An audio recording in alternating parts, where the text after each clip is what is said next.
Bismillahirrahmanirrahim. Assalamualaikum warahmatullahi wabarakatuh. Alhamdulillahi ala ihsani wa syukru lahu ala taufiqihi wa amtinani. Asyhadu an la ilaha illallah wahdahu la syarika lahu ta'ziman li sya'ni wa asyhadu anna Muhammadan abduhu wa rasuluhu da'ila ridwani. Allahumma salli alaihi wa ala alihi wa ashabihi wa ikhwani. Para ibu-ibu, para ummahat yang dirahmati oleh Allah Subhanahu wa taala, demikian juga para hadirin yang ikut hadir. Kita lanjutkan bahasan kita dari kitab Mukhtasar Ad-Da' wa Ad-Dawa karya Ibnu Al-Qayyim rahimahullahu taala, masih tentang bahaya-bahaya maksiat ya. Pada kesempatan kali ini ya, setelah sebelumnya kita telah membahas tentang bahaya syirik, maka kemudian dilanjutkan dengan faslun al-qaulu 'ala Allahi bi ghairi ilm. Fasal tentang berbicara tentang Allah tanpa ilmu. Berbicara tentang Allah tanpa ilmu. Ibnu Qayyim berkata,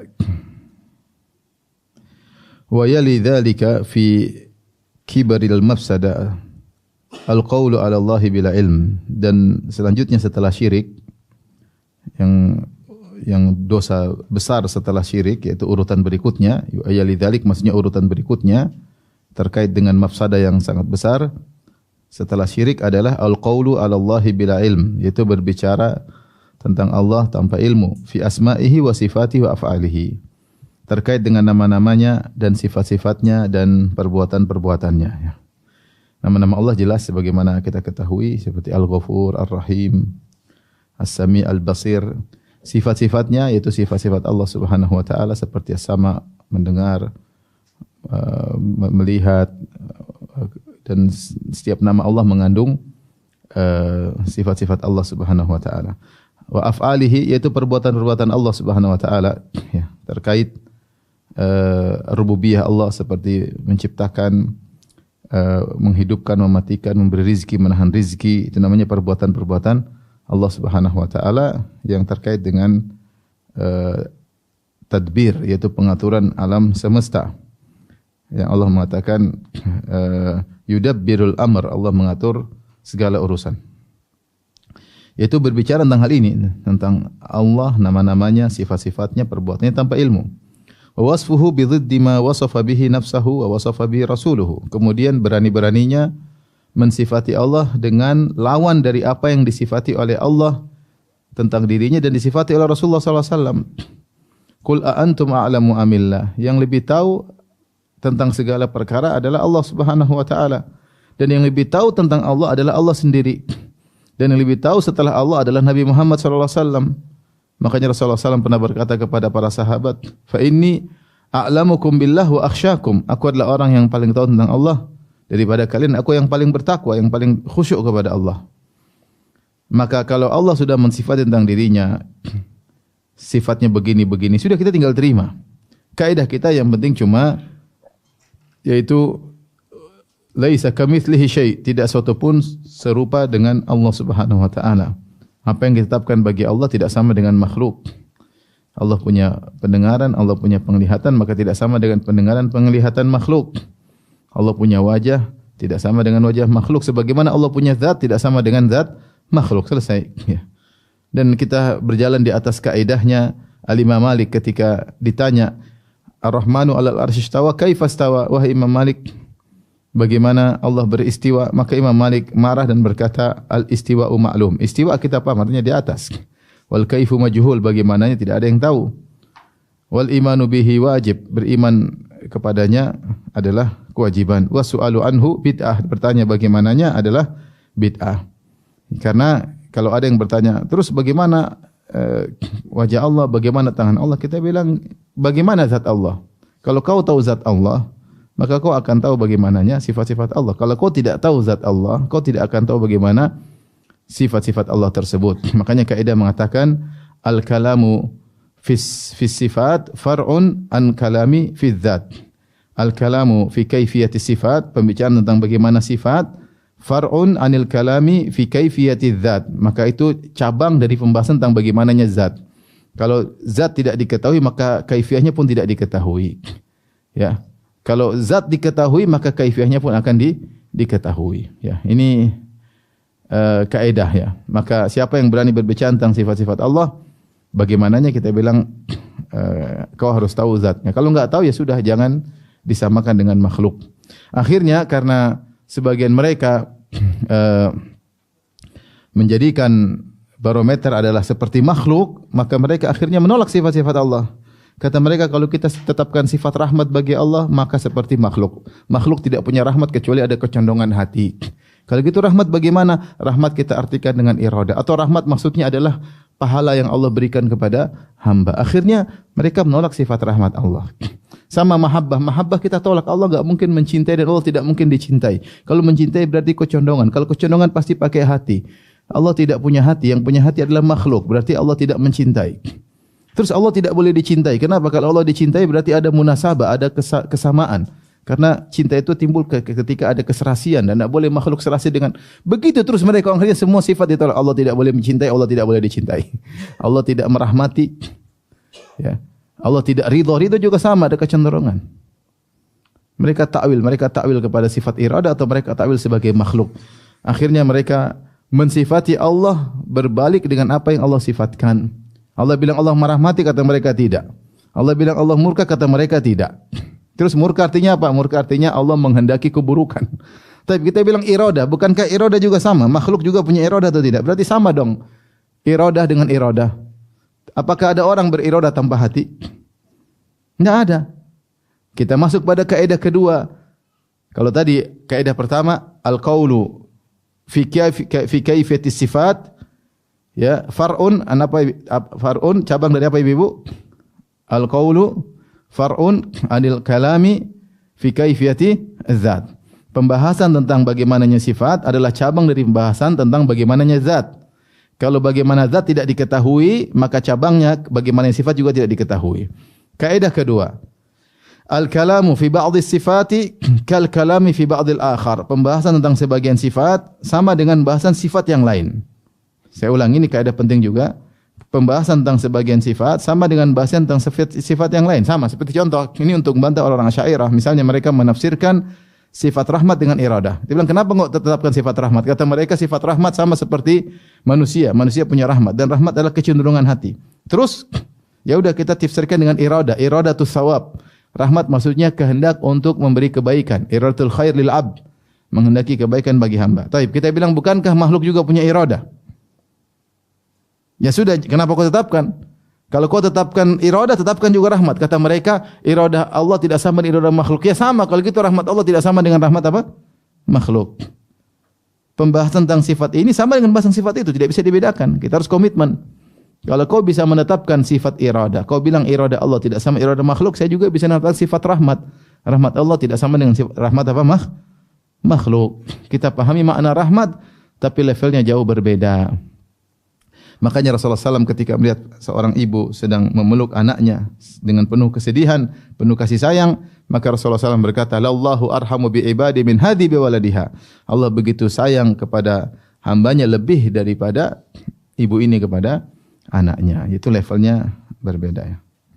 Taib.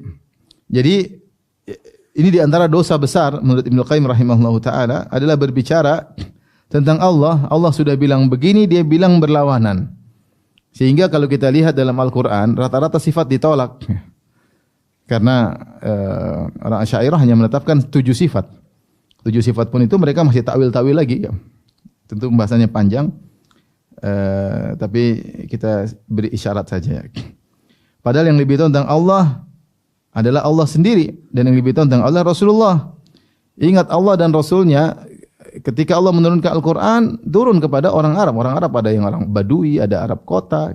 Ya, Rasulullah berbicara dengan mudah dengan apa yang dipahami oleh orang Arab ketika itu. Tidak ditakwil-takwil, tidak dijadikan teka-teki, dan selanjutnya. Fahu asyaddu syai'in munaqadatan wa munafatan li hikmatin lahu man lahu li hikmati man lahu khalqu wal amru. Maka ini adalah munaqadatan itu pembatalan dan penafian yang paling parah terhadap hikmah Allah yang di tangannya lah penciptaan dan perintah. Allah ketika menjelaskan tentang sifat-sifatnya, itu Allah ingin mengenalkan dirinya kepada hamba-hamba agar hamba-hamba lebih cinta kepadanya, lebih mengagungkannya, lebih sehingga beribadah dengan lebih khusyuk karena mengagungkan Allah, semakin banyak sifatnya. Tapi kalau sifat ditolak seakan-akan Allah tidak punya sifat. Terus buat apa Allah sebutkan sifat yang banyak yang seperti Allah mengatakan wa ma qadarullah haqqa qadri wal ardu jami'an qabdatuhu yaumal qiyamah was samawati matwiyatun bi yaminih. Mereka tidak mengagungkan Allah sebagaimana mestinya. Bumi pada hari kiamat dalam genggaman Allah. Sudah kita imani dalam genggaman Allah. Kita bagaimana agungnya Allah, dahsyatnya Allah. Ya. Was samawati matwiyatun bi yaminih, dan langit dilipat dengan tangan kan Allah. Karena Allah tidak punya tangan. Terus maksudnya apa? Beda kalau kita artikan dengan tangan Allah, kita tahu betapa dahsyatnya Allah Subhanahu wa taala, betapa akbarnya Allah Subhanahu wa taala. Sehingga sifat-sifat Allah yang ingin menjelaskan tentang agungnya Allah akhirnya ditolak. Rahmat ditolak, cinta ditolak. Beda. Orang awam semua tahu kita cinta sama Allah, Allah cinta sama kita. Kalau Asy'ariyah enggak boleh bilang Allah cinta, enggak boleh Allah dicintai. Rahmat ditolak, cinta ditolak, ridho ditolak. Yang penting Allah ridho. Enggak ada ridho enggak boleh bilang Allah ridho. Harus ditakwil. Nanti Allah marah loh, enggak boleh bilang Allah marah. Ini semua terus diapain? Nah, dalam Al-Qur'an banyak sekali. Ini ditolak semua. Rahmat ditolak, ridho ditolak, cinta ditolak, marah ditolak. Apalagi ditolak? Banyak ya. Melihat diartikan dengan mengetahui yang terlihat. Mendengar diartikan dengan mengetahui. Tidak ada namanya mendengar bagi Allah. Mendengar itu maksudnya mengetahui suara. Melihat itu maksudnya mengetahui pemandangan. Bukan melihat. Repot. Kalamullah tanpa suara, tanpa huruf. Al-Quran ini bukan firman Allah. Ini cuma terjemahan dari Muhammad SAW. Repot kan? Ini semua jadi seakan-akan Al-Quran itu bukan kitab petunjuk, tapi kitab bohongin orang ya. Kalau harus begitu semuanya, kitab Al-Quran ini ternyata enggak begitu, enggak sesuai dengan dipahami orang Arab. Ternyata kalam maksudnya kalam nafsi. Al-Quran ini ternyata bukan firman Allah. Lafal-lafalnya dari Muhammad. Maknanya aja dari Allah Subhanahu wa taala dan seterusnya. Maka ini benar-benar asyaddu syai'in munaqadatan wa munafatan. Benar-benar perlawanan dan kontradiktif yang berat terhadap hikmah dari Allah yang di tangannya lah al-khalqu wal amru, segala penciptaan dan perintah. Wa qadhun fi nafsir rububiyyah wa khasa'isir rabb, dan ini celaan terhadap rububiyah Allah dan kekhususan Allah. Seperti mereka menolak sifat al-khalq, kata mereka tidak ada mencipta. Allah enggak mencipta. Tidak ada Allah mencipta. Kalau kita Ahlus Sunnah, Allah mencipta. Ketika Allah ingin mencipta makhluk, Allah berkatakan kun fayakun. Maka Allah berbuat sesuatu namanya perbuatan penciptaan. Kata mereka enggak boleh ada perbuatan namanya penciptaan. Terus al-khalq maknanya makhluk, ini pembahasan panjang. Tapi mereka menolak sifat mencipta. Kata mereka mencipta itu enggak ada. Yang ada muncul makhluk tanpa ada proses penciptaan. Makanya Ibnu Qayyim mengatakan qadhun fi nafsir rububiyyah. Kalau kita mutakwil sifat-sifat Allah, maka menolak rububiyah Allah Subhanahu. Ini tidak dipahami, bahkan orang Asy'ariyah banyak tidak paham. Orang yang Asy'ariyah mereka tidak paham hal ini. Yang paham sebagian kecil di antara mereka karena rumitnya akidah Asy'ariyah. Ya, di antaranya mereka mengatakan Allah itu statis. Kalau Allah statis maka tidak boleh ada perbuatan bagi Allah. Padahal kalau namanya mencipta harus ada perbuatan. Idza arada syai'in nama amruhu idza arada syai'an an yaqula lahu kun fayakun. Sungguhnya Allah jika berkehendak sesuatu, Allah berkata kun fayakun, maka jadilah. Jadi di antara proses penciptaan Allah dengan mengatakan apa? Kun. Ini mereka bilang enggak boleh. Allah statis. Tidak ada baru bilang kun, enggak boleh. Allah enggak pernah bilang kun karena kun itu lafal dan kalam Allah itu enggak pakai lafal. Terus gimana ada ciptaan, ada makhluk muncul tanpa ada proses, tahu-tahu muncul makhluk. Sehingga mereka menolak sifat penciptaan. Ya.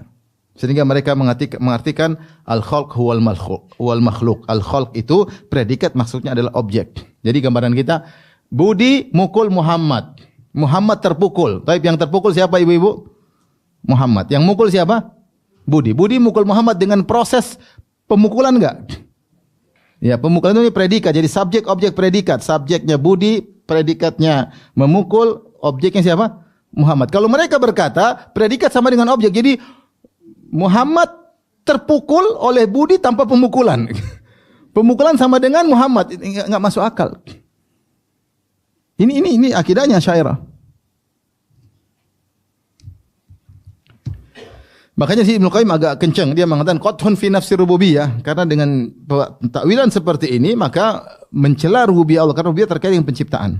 Dan rububiyah itu isinya apa? Penciptaan, pengaturan dan tadbir, semua ihya, menghidupkan, mematikan, memberi rizki, menahan rizki, semua ini mereka takwil. Karena Allah statis, tidak boleh melakukan suatu perbuatan. Ya. Dan banyak syubhat di kepala mereka. Padahal Allah berkata, fa'alul lima yurid. Allah selalu fa'al. Allah menggunakan isim fa'il atau siga mubalaghah bismil fa'il. Allah senantiasa fa'al. Itu berarti continue. Walakinna Allah yaf'alu ma yurid. Akan tapi Allah yaf'alu menggunakan fi'il mudhari' yang juga menunjukkan continue. Walakinna Allah yaf'alu ma yurid. Fa'alu lima yurid. Ketika mereka takwil itu semua, ini merendahkan rububiyah Allah Subhanahu wa taala. Fa in sadara dzalika an ilmin fa huwa inadun aqbahu minasyirk. Kalau ini muncul padahal sudah di atas ilmu, ini lebih parah daripada syirik. Sudah tahu bahwasanya sifat-sifat Allah begini, dia tahu sifat. Kalau di kejahilan mungkin masih ringan. Tapi kalau di atas ilmu sudah tahu tetap ngeyel, tetap menolak, ini lebih buruk dari syirik. Aqbahu minasyirk, ya. Ya. Lebih buruk daripada kesyirikan. Wa a'dhamu itsman indallah, dan dosanya lebih besar di sisi Allah Subhanahu wa taala. Makanya Allah mengatakan, qul inna ma harrama rabbiyal fawahisha ma dhahara minha wa ma batan wal itsma wal baghya bighairil haqq wa an tusyriku billahi ma lam yunzil bihi sultana wa an taqulu 'ala Allahi ma la ta'lamun. Dalam surat Al-A'raf Allah sebutkan urutan dosa.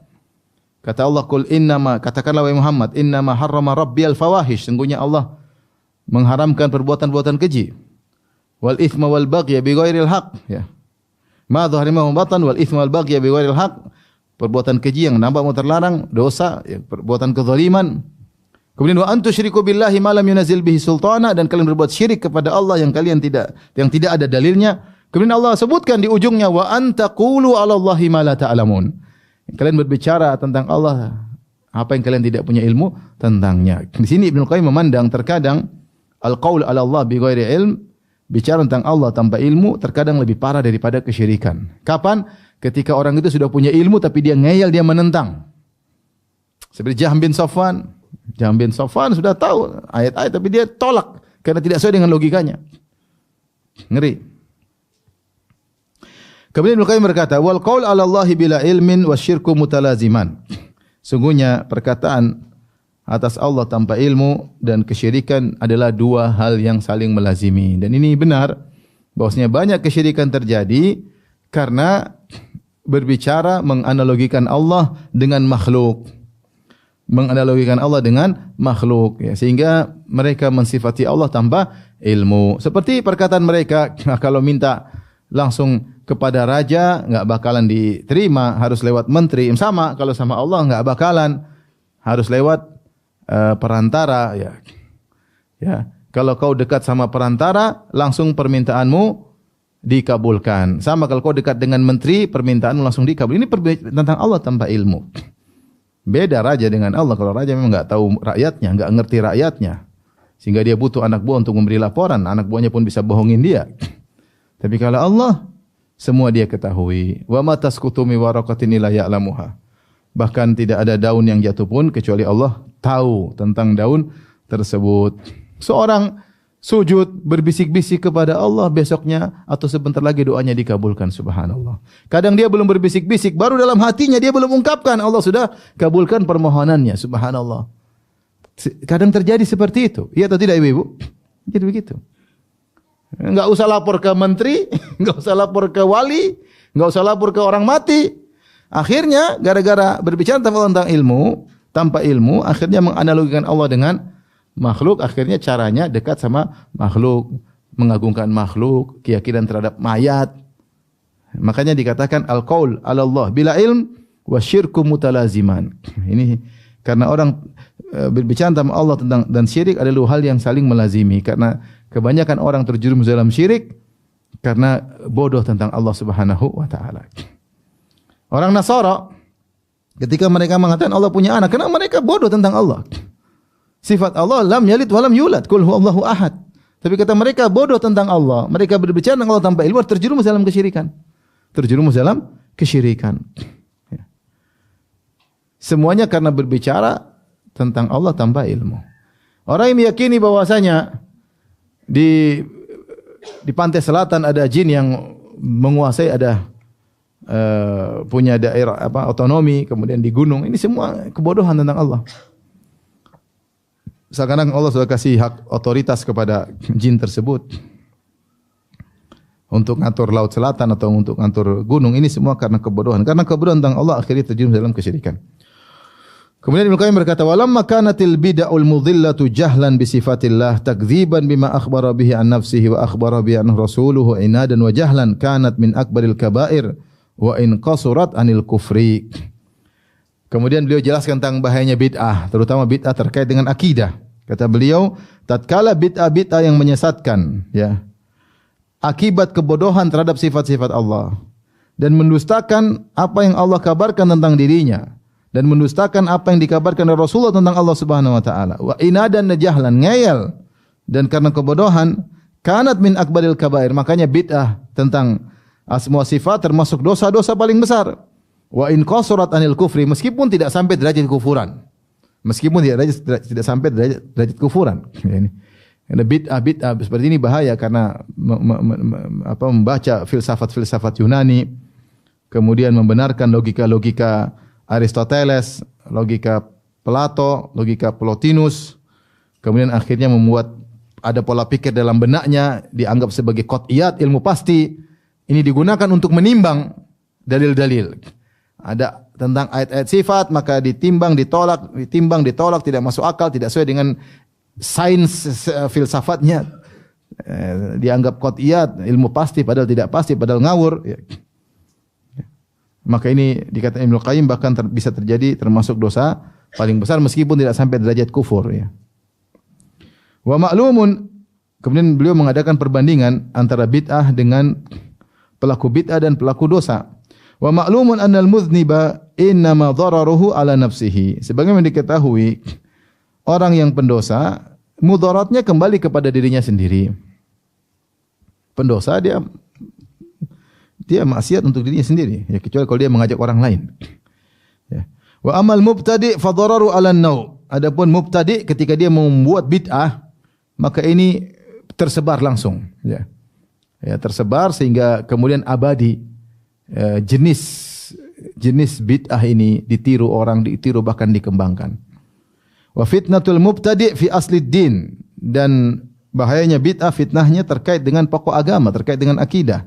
Wa fitnatul mudhnib fi syahwat, adapun pendosa fitnahnya terkait dengan syahwat, hawa nafsunya, ya, minum khamar atau berzina atau yang lainnya. Wal mubtadi' qad qa'ada lin-nasi ala siratillahil mustaqim yasudduhum anhu. Mubtadi' itu menghalangi orang yang ingin menuju Allah, dihalang-halangi sehingga tidak bisa menuju Allah. Ya. Wal mudhnib laisa kadzalik. Ada pendosa tidak, pendosa dia sibuk dengan maksiat sendiri, dirinya sendiri. Wal mubtadi' qadihun fi awsafir rabbi wa kamalihi. Al mubtadi' dia mencela sifat-sifat Allah dan mencela kesempurnaan Allah. Wal mudhnib laisa kadzalik. Adapun pendosa tidak demikian. Dia tidak mencela Allah tapi dia sendiri bermaksiat, ya, sambil mengakui keagungan Allah Subhanahu wa taala. Wal mubtadi' munaqidun lima jaa'a bihi ar-rasul wal 'asi laisa kadzalik. Mubtadi' dia membantah apa yang dibawa oleh Rasulullah, dia bantah, dia takwil, dia tolak. Dia kritiki. Tidak seperti itu, makanya orang kalau sudah senang bid'ah, sunnah ditinggal. Wal 'asi laisa kadzalik, pelaku maksiat tidak demikian. Dia tahu dia salah, makanya dikatakan taubat al bid'atu ahabbu ila iblis minal ma'siyah. Bid'ah lebih sukai oleh iblis daripada maksiat. Kenapa? Al ma'siyatu yutabu minha wal bid'atu la yutabu minha. Karena maksiat orang pelakunya masih bisa bertobat karena dia merasa salah. Adapun mubtadi' dia tidak merasa salah. Kalau tidak merasa salah terus kapan mau bertobatnya? Wal mubtadi' yaqta'u 'ala nasi tariqal akhirah. Mubtadi' menghalangi orang dari jalan akhirat. Wal 'asi yu'ti sayra bisababi bati'us sayri bisababi dzunubihi. Adapun pelaku maksiat dia karena dosa-dosanya dia berjalan lambat menuju akhirat. Dia susah menuju akhirat. Tapi kalau mubtadi dia potong, dia alihkan. Yang harusnya jalan ini dia alihkan ke kanan, alihkan ke kiri. Ini muqaranah atau komparasi yang dilakukan oleh Ibnu Qayyim rahimahullah taala di antara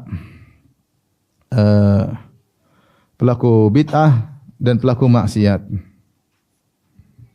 Subhanallah, ada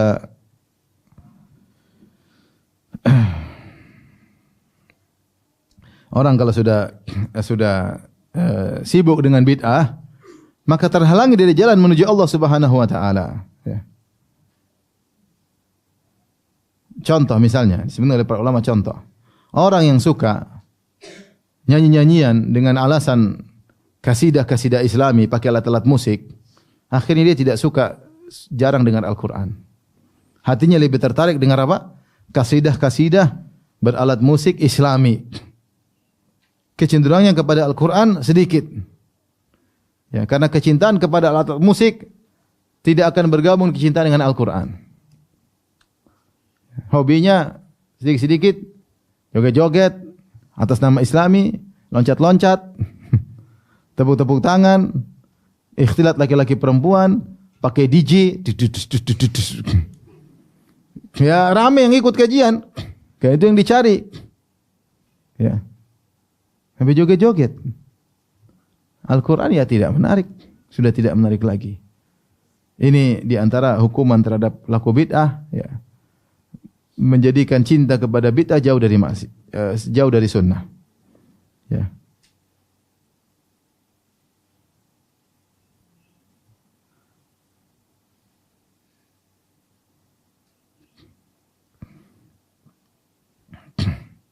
Siapa yang semangat pergi ke kuburan-kuburan orang soleh, ya, dengan mengagungkan mereka, meminta-minta kepada mereka, ya, lama-lama kecenderungannya kepada tanah suci berkurang. Lama-lama kecenderungannya kepada tanah suci apa? Berkurang. Ke Mekah berkurang. Ya. Kenapa? Karena jadi hobi. Sedikit-sedikit ke kuburan mayat, minta-minta situ. Sedikit-sedikit kuburan mayat, minta-minta di situ.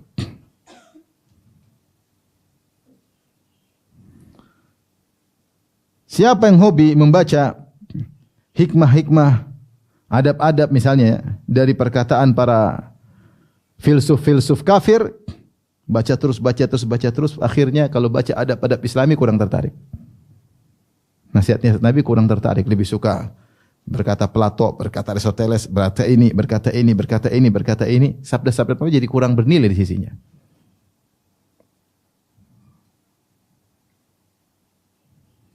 Siapa yang suka baca cerita-cerita yang aneh-aneh, wali ini wali anu, wali ini wali anu, wali ini wali anu, baca sirah Nabi enggak begitu tertarik. Lebih asik sirah-sirah wali-wali kampret. Nabi cuma mi'raj sekali, ini 70 kali, kan lebih hebat mana? Ketika pintu bid'ah dibuka, sunnah mulai ditinggalkan. Ketika seorang sibuk dengan ibadah bid'ah, ibadah sunnah dia kurang semangat. Percaya saja. Semangat bid'ah, bikin bid'ah ini, bid'ah itu, bid'ah ini. Sunnah-sunnah tidak dilakukan. Jadilah lebih senang ahlul bid'ah wal jamaah daripada ahlus sunnah wal jamaah. Jangan ahlul bid'ah al hasanah wal jamaah. Kalau ini bid'ah hasanah Ustaz, ya sudah ahlul bid'ah hasanah wal jamaah.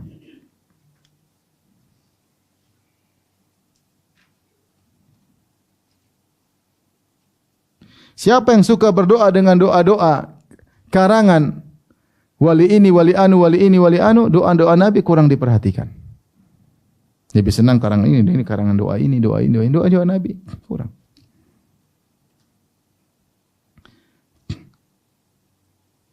Siapa yang suka tawassul dengan orang-orang saleh, akhirnya lebih suka daripada berdoa langsung kepada Allah Subhanahu wa taala. Bahkan tidak pede, bahkan suudzon kalau langsung kayaknya enggak didengar. timbul suudzon pada Allah, harus lewat orang-orang saleh. Orang-orang saleh pun yang mereka pilih, nenek moyang mereka, wali-wali mereka, tidak pilih Abu Bakar, Umar, Utsman. Enggak. Oleh karenanya bid'ah, ya, kata Ibnu Qayyim rahimahullahu taala, menghalangi orang dari jalan menuju Allah Subhanahu wa taala. Kalau pelaku maksiat memperlambat karena dia berlaku maksiat tapi dia masih tahu jalannya menuju sana. Dia tahu dia salah. Jalan lurusnya itu dia ngerti. Kalau pelaku bid'ah enggak, dia ngajak jalan lain. Jalan lain. Orang lagi ikhlas berdoa kepada, oh jangan ke mayat. Kalau langsung Allah enggak diterima mayat. Itu kan namanya malingkan orang. Malingkan orang. Orang lagi sibuk kajian, mungkin baca Quran, saya ini aja enak, joget-joget. Pakai kasidah, pakai DJ, mana lebih enak? Ya pakai enak, pakai DJ, campur laki perempuan, cewek-cewek cantik-cantik situ. Dia dipalingkan. Dan dia merasa itu ibadah.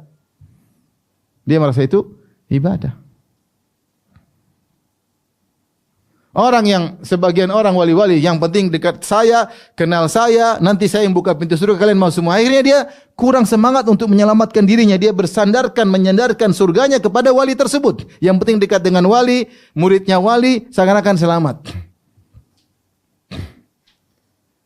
Nanti kalau ditanya sama malaikat mungkar nakir, sebut saja wali ini. Jadi kayaknya aman. Sementara sunnah mengajarkan seorang harus takut, yang tidak bisa menyelamatkan dirinya kecuali amalnya sendiri. Bahkan Nabi SAW berkata, man batta'a bi amalahu lam yusri' bihi nasabuh. Kalau amalnya lambat, nasabnya tidak bisa mempercepat dia, enggak ada pengaruh nasab. Inna akramakum indallahi atqakum. Yang paling mulia di sisi Allah yang paling bertakwa di antara kalian, yang bukan yang paling tinggi nasabnya. Akhirnya begitu, ya. Jadi cara beribadah berubah. Makanya ahlul bid'ah lebih berbahaya daripada pelaku maksiat. Ini penjelasan Ibnu Qayyim rahimahullahu taala ketika dia melakukan komparasi antara bid'ah dengan maksiat. Jadi dosa yang berbahaya setelah syirik adalah al-qaul 'ala Allah bila ilm, berbicara tentang Allah tanpa ilmu. Dosa berikutnya faslun, pembahasan mafsadatul qatl, yaitu bahayanya membunuh. Dosa berikutnya. Thumma lamma kana adh-dhulmu wal 'udwanu munafiyaini lil 'adli alladhi bihi qamatis samawati wal ard. Wa arsalallahu subhanahu rusulahu alaihi wassalatu wassalam wa anzala kutubahu liyaquma an-nasu bihi. Kana min akbaril kaba'ir indallahi wa kanat darajatuhu fil 'azamati bihasbi mafsadati fi nafsi wa kana qatlul insani waladahu at-tifl as-saghir alladhi la dhanba lahu. Tapi kata beliau, tatkala kezaliman dan pelanggaran adalah dua hal yang kontradiktif dengan keadilan, menafikan keadilan, yang dengan keadilan tersebut tegaklah langit dan bumi. Dan Allah Subhanahu wa taala, ya, mengutus para rasulnya alaihi wassalatu wassalam dan menurunkan kitab-kitab sucinya agar orang bisa menegakkan keadilan. Kana min akbaril kabair indallah. Maka pembunuhan itu termasuk dosa yang paling besar, karena dosa pembunuhan adalah bentuk berbuat kezaliman dan pelanggaran. Jadi Ibnu Qayyim memberi gambaran tentang bahayanya dosa membunuh. Kenapa? Karena di antara tujuan syariat adalah menegakkan keadilan. Makanya Allah utus para rasul untuk menegakkan keadilan. Allah turunkan kitab-kitab suci untuk menegakkan keadilan dan menghilangkan kezaliman. Ternyata kezaliman dan melampaui batas pelanggaran bertentangan keadilan tersebut. Ini dalil bahwasanya dosa membunuh adalah dosa yang sangat besar karena dia bentuk kezaliman, termasuk kezaliman yang paling besar, dan bentuk pelanggaran yang paling besar karena bertentangan dengan tujuan syariat ini. Maka beliau mengatakan kana min akbaril kabair indallah. Ya, maka dosa membunuh adalah termasuk dosa paling besar di sisi Allah. Wa kanat darajatuhu fil 'azamati bihasbi mafsadati fi nafsihi. Itu pun membunuh bertingkat-tingkat. Semakin buruk dampaknya, maka semakin tinggi derajatnya. Oleh karenanya wa kana qatlul insani waladahu tifla saghir alladhi la dhanba lahu wa qad jabala Allahu al-quluba ala mahabbati wa rahmatihi wa ithafihi alayhi. wa khassal walidaini min dzalika bimaziyatin dhahiratin. Faqatalahu khasyata an yusharikahu fi mat'amihi wa mashrabihi wa malihi min akbahi dzulmi wa asyaddihi. Dia contohkan, Ibnu Qayyim rahimahullah mencontohkan seperti membunuh anak sendiri. Ketika seorang membunuh anaknya yang masih kecil, yang tidak punya dosa sama sekali, alladzi la dzamba lahu. Sementara Allah telah mengkodratkan hati-hati manusia untuk cinta kepada anak-anak dan sayang kepada anak-anak. Wa khassal walidain, terutama kedua orang tua. Cinta kepada anaknya lebih dalam lagi dengan keistimewaan yang nampak, maziyatin zahirah. Ya, karena anaknya sendiri, ibu yang telah mengandungnya atau bapak itu adalah air maninya. Faqatalahu, ternyata dia malah membunuh anak tersebut, takut ikut makan makanannya, ikut minum dengan minumnya, takut ikut menghabisi hartanya, maka membunuh anak sendiri merupakan kezaliman yang paling buruk dan yang paling keras. Ya. Ini karena mafsadahnya besar. Kenapa? Jadi Ibnu Qayyim mengatakan anak tidak punya dosa. Satu. Yang kedua, orang-orang secara umum punya kodrat cinta sama anak kecil. Dua. Yang ketiga, apalagi kedua orang tuanya sendiri, harusnya cinta sama anaknya sendiri. Terus sebabnya cuma karena takut kasih ikut makan, takut ikut minum, takut ikut makan harta, terus dia bunuh, maka ini dosa paling besar. Beda dengan membunuh yang lain. Seorang mungkin bunuh orang lain karena dendam, atau beda dengan membunuh anak sendiri, dosanya lebih besar. Dan sebaliknya, wa kadzalika qatluhu abawaihi alladzaini kana sababa wujudihi. Ya. Demikian juga sebaliknya, seorang bunuh kedua orang tuanya, dosanya sangat besar. Karena kedua orang tuanya yang merupakan sebab dia ada di alam muka bumi ini. Kalau tidak ada kedua orang tuanya, dia tidak muncul. Ternyata dia bunuh kedua orang tuanya yang jasanya luar biasa. Maka ini juga dosa pembunuhan yang sangat besar. Wa kadzalika qatluhu dza rahimihi. Demikian kalau dia membunuh kerabatnya, rahimnya, dia bunuh kakaknya, dia bunuh adiknya, dia bunuh tantenya, dia bunuh omnya, yang semua adalah kerabatnya, rahimnya, maka dosanya membunuhnya tidak seperti membunuh yang lain. Jadi Ibnu Qayyim mengingatkan meskipun pembunuhan dosa sangat besar, tapi pembunuh itu juga bertingkat-tingkat. Kemudian dia berkata, wa tatafawatu darajatul qatli bihasbi qubhihi. Maka derajat-derajat pembunuhan atau tingkatan pembunuhan bertingkat-tingkat sesuai dengan keburukannya. Derajat keburukannya. Wastihqaqi man qatalahu lis-sa'yi fi ibqaihi wa nisihatihi, ya. Dan hak orang yang dibunuhnya, ya, yang harusnya diusahakan untuk menetapkannya dan menasihatinya, ya. Sebentar, coba saya baca aslinya dari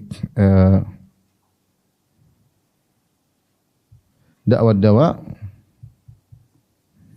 Karena kalimat saya tidak begitu paham maksudnya apa, ya. Taib, di sini dikatakan wa tatafawad darajatul qatli bihasbi qubhi wastiqaqi man qatalahu as-sa'ya fi ibqaihi wa nasihatihi.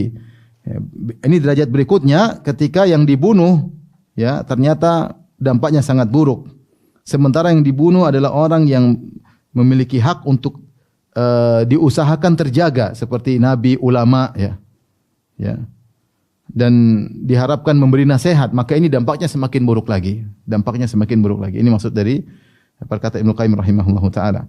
Jadi beliau sekarang membahas lagi tinjauan tentang derajat pembunuhan. Beliau ingin mengatakan membunuh ulama, membunuh nabi, membunuh orang yang memberi nasihat tidak sama seperti orang membunuh orang biasa. Sehingga beliau mengatakan wa tatafawatu darajatul qatli bihasbi qubhihi. Dan derajat pembunuhan itu bertingkat-tingkat berdasarkan buruknya, dampak buruk dari pembunuhan tersebut. Wastihqaqi man qatalahu lis-sa'yi fi ibqaihi wa nasihatihi. Sementara demikian juga orang yang dibunuh punya hak untuk hidup dan kita usahakan agar dia tetap ada karena dibutuhkan oleh umat dan kita butuh nasihatnya. Ini malah dibunuh. Walihadza kana asyaddun nasi adzaban yaumil qiyamah man qatala nabiyyan au qatalahu nabiyyun. Oleh karenanya orang yang paling berat azabnya pada hari kiamat di antaranya yang membunuh nabi, karena nabi berhak untuk dijaga, dibutuhkan nasihat, ini malah dibunuh. Maka orang yang bunuh nabi adalah orang yang paling buruk sebagaimana yang dibunuh juga oleh nabi. Wa yalihi man qatala imaman au aliman. Sama orang bunuh imam. Imam dibutuhkan oleh negara, dibutuhkan oleh rakyat. Dengan ada imam maka semua berjalan dengan baik. Ada yang mengatur, malah dibunuh sehingga menimbulkan kekacauan. Ya. Atau aliman ya'murun nasa bil qisti, imam yang adil atau seorang alim yang menyuruh manusia kepada keadilan, wa yad'uhum ila Allah, dan menyuruh mereka kepada Allah, wa yansahuhum fi dinihim, menasihati mereka untuk ingat dengan akhirat tentang agama mereka, malah dibunuh. Ini dosanya lebih besar. Ya, pembunuhan ulama, ya. Pembunuhan orang-orang yang adil, penguasa-penguasa yang adil, pejabat-pejabat yang adil malah dibunuh, malah dibantai. Ya, maka ini dosanya lebih besar karena mereka ini orang-orang yang dibutuhkan kebaikan mereka, dibutuhkan nasihat mereka malah dibunuh. Tidak sama dengan bunuh orang biasa. Wa qad ja'ala Allah Subhanahu jazaa'a qatlin nafsi al-mu'minati amdan al-khuluda finnar. Ketahuilah bahwasanya Allah telah menjadikan balasan bagi yang membunuh jiwa mukmin, orang mukmin dengan sengaja, balasnya adalah kekal di neraka, yaitu azab yang sangat lama. Wa ghadabal jabbar, dan Allah murka kepadanya. Wa la'natahu, dan Allah melaknatnya. Wa i'dadal adzabil azim, dan Allah siapkan baginya azab yang dahsyat.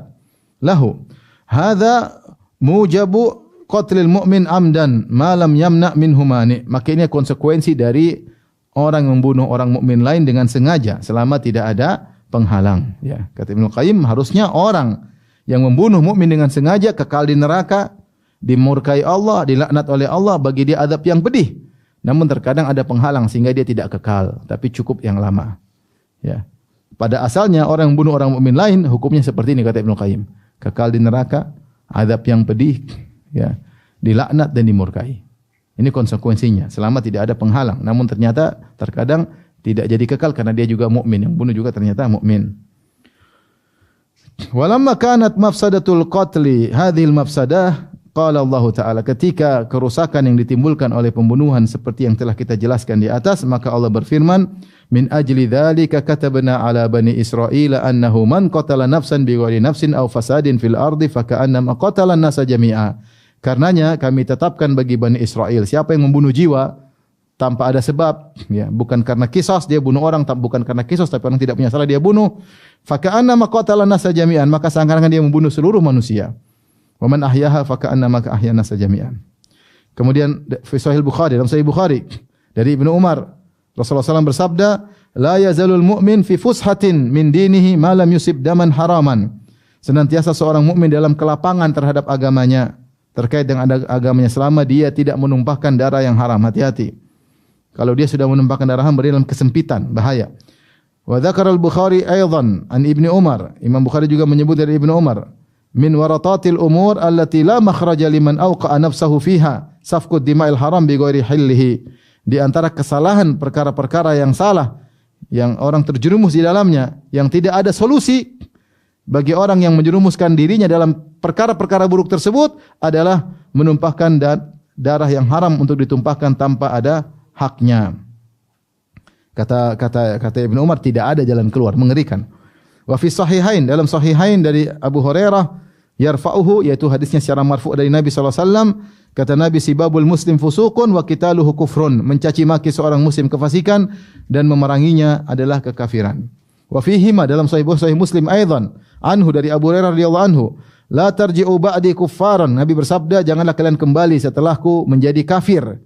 Bagaimana caranya kalian menjadi kafir setelah Islam? Yadribu ba'dukum riqaba ba'd, kalian saling membunuh di antara kalian, maka kalian kafir. Jadi mengatakan maksudnya kafir kecil, tapi Rasulullah namakan kafir untuk menunjukkan dosa besar, meskipun ditafsirkan dengan kafir asghar. Wa fi Sahih Bukhari, dalam Sahih Bukhari, Rasulullah SAW bersabda dari Abu Hurairah, dari Nabi SAW beliau bersabda, man qatala mu'ahadan lam yarah raihatal jannah, atau lam yurih raihatal jannah, wa inna rihaha la yujadu min masirati 40 aman. Siapa yang bunuh kafir mu'ahad, ini orang kafir tapi punya perjanjian damai dengan kita, maka dia tidak akan mencium bau surga. Sungguhnya bau surga itu bisa dicium dari jarak 40 tahun perjalanan. Jadi 40 tahun belum sampai surga sudah kecium aromanya. Ini belum masuk orang sudah cium. Ini ciumnya aja enggak, gimana masuknya? Cium aja enggak aromanya dari luar. Ya, ibarat kalau kita masuk di masjid, pintu Masjid Nabawi, belum masuk kita sudah merasakan dinginnya AC. Belum masuk pintu. Ya, tapi kita udah dekat. Ini 40 tahun sebelum sampai surga sudah kecium aromanya. Ya, pertanda dia akan masuk surga, tapi ini cium aja enggak, gimana mau masuk surga? Wa hadhi uqubatu qatili aduwillah. Ini hukuman bagi orang yang bunuh musuh Allah. Orang kafir muahad itu kafir musuh Allah, tapi dia punya perjanjian damai. Idza kana fi ahdi wa amani, jika dia dalam perjanjiannya dan dalam keamanannya. Fa kaifa uqubatu qatili abdihil mu'min? Bagaimana orang yang bunuh orang mukmin? Yang bunuh orang kafir aja, kafir muahad yang punya perjanjian damai dengan kita, tidak cium bau surga, bagaimana dengan mencium orang mukmin? Wa idza kanat imra'atun qad dakhalatin nar fi hirratin habasatha hatta matat ju'an wa atashan fara'aha Nabi sallallahu alaihi wasallam fi an-nari wal hirratu takhdishuha fi wajhiha wa sadriha fa kaifa uqubatu man habasa mu'minan hatta mata bighairi jurmin. Kalau ada wanita masuk neraka gara-gara mengekang seekor kucing sampai mati karena kelaparan dan kehausan, sehingga Nabi lihat wanita ini disiksa di neraka di mana kucing tersebut mencakar-cakar wajahnya di neraka, mencakar dada wanita tersebut, padahal dia gara-gara bikin kucing mati. Lantas bagaimana dengan orang yang mengekang seorang mukmin di penjara sampai mati tanpa ada dosa yang dia lakukan? Tentu lebih ngeri lagi di akhirat kelak. Wa fi ba'dhi sunan, dalam sebagian kitab-kitab sunnah, kitab-kitab sunan anhu dari Nabi sallallahu alaihi wasallam, Rasulullah SAW bersabda, la zawalud dunya ahwanu indallahi min qatli mu'minin bighairi haqq. Hilangnya dunia lebih ringan di sisi Allah daripada terbunuhnya seorang mukmin tanpa hak. Dunia ini begitu luas, begitu indah, tapi lebih ringan di sisi Allah daripada seorang mukmin. Kenapa? Mukmin ini beribadah kepada Allah, mengucapkan la ilaha illallah, kemudian kita dengan beraninya menumpahkan darahnya. Hilangnya dunia lebih ringan di sisi Allah daripada terbunuhnya mukminin tanpa hak. Maka saya nasihatkan diri saya pribadi maupun kepada kita semua, terutama di masa-masa fitnah, jangan ikut-ikutan fitnah, jangan ikut provokasi baik dengan tulisan dengan perkataan sehingga mengakibatkan ada mukmin yang terbunuh. Jangan sekali-sekali. Sudah banyak kejadian provokasi, provokator-provokator dengan tulisan mereka, dengan orasi-orasi mereka, akhirnya bertemulah dua kelompok kaum mukminin di jalan atau di mana, akhirnya saling bunuh-bunuhan. Ya. Sementara mereka provokator ini mundur, tidak berani, sehingga orang bodoh yang termakan provokasi mereka akhirnya meninggal.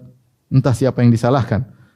Jangan sampai perkataan kita, tulisan kita, orasi kita mempengaruhi orang lain untuk membunuh sesama mukmin, karena urusannya panjang di akhirat kelak. Meskipun seorang tidak melakukannya secara langsung, tapi terjadi pembunuhan gara-gara orasinya dan provokasinya, maka dia terkena getahnya di akhirat kelak. Wallahu taala alam bisawab. Sampai sini aja? Ya. Ya. Atau lanjut? Sampai sini aja. Sampai sini saja, insyaallah pertemuan berikutnya lebih penting lagi bagi kita, yaitu tentang bahaya zina dan jalan-jalan menuju zina. Ini yang juga sangat berbahaya, dosa yang mengelilingi kita seluruhnya. Wallahu taala alam bisawab. Insyaallah kita lanjutkan pada pertemuan berikutnya. Tapi demikian saja, wabillahi taufiq hidayah. Assalamualaikum warahmatullahi wabarakatuh.